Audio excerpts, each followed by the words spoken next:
নমস্কার। আইসিইউতে পেশেন্ট ভর্তি থাকলে অনেক সময়তেই আপনারা যখন ডাক্তারবাবুকে জিজ্ঞেস করেন, "ডাক্তারবাবু আমাদের পেশেন্ট কেমন আছেন?"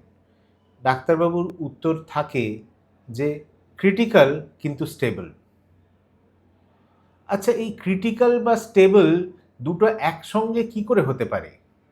যে পেশেন্ট স্টেবল সে কি করে আইসিইউতে থাকে? আর যাকে আমি ক্রিটিক্যাল বলছি তাকে আমি স্টেবলও একসঙ্গে কি করে বলতে পারি? এটা কি সোনার পাথর বাটি লাগছে নাকি? অনেকটা কনফিউজিং ব্যাপারটা। যদি ঠিক করে না বুঝি তাহলে কিন্তু অসুবিধে হতে পারে। এই কমিউনিকেশনের একটা গ্যাপ তৈরি হতে পারে। আসুন আজকে জানি ডাক্তারবাবুরা কেন সেই পেশেন্টকে ক্রিটিক্যাল বলছেন এবং একাধারে একসঙ্গেই কিন্তু স্টেবলও বলছেন। ক্রিটিক্যাল মানে ডাক্তারবাবুরা বোঝাতে চাইছেন যে আপনার পেশেন্টের একটা গুরুতর অসুবিধে আছে, গুরুতর রোগ আছে।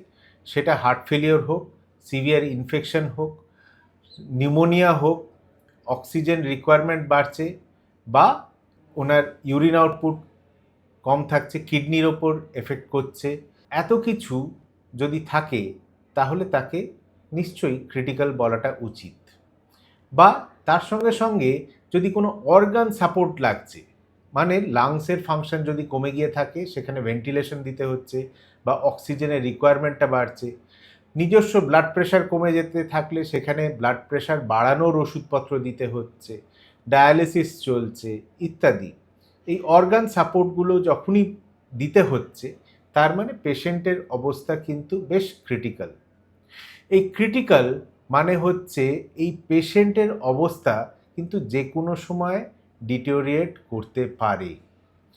সেই জন্যেই ডাক্তারবাবুরা ক্রিটিক্যাল বলছেন।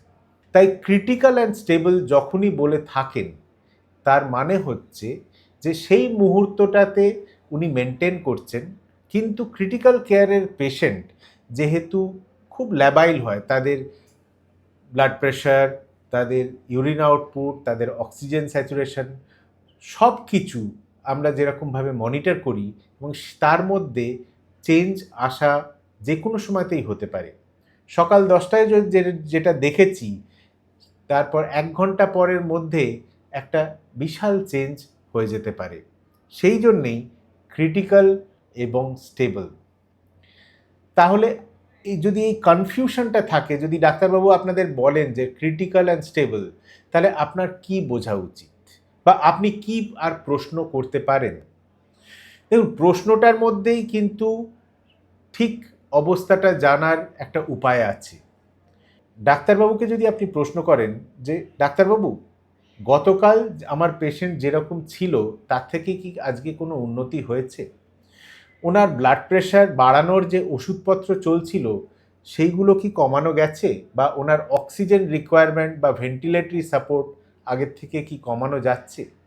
আগে যদি একটা অর্গান সাপোর্ট লাগছিল, আজকে সেই সাপোর্টটা খোলার মতো অবস্থায় আছি, না আরও অন্যান্য অর্গান ইনভলভ হচ্ছে?"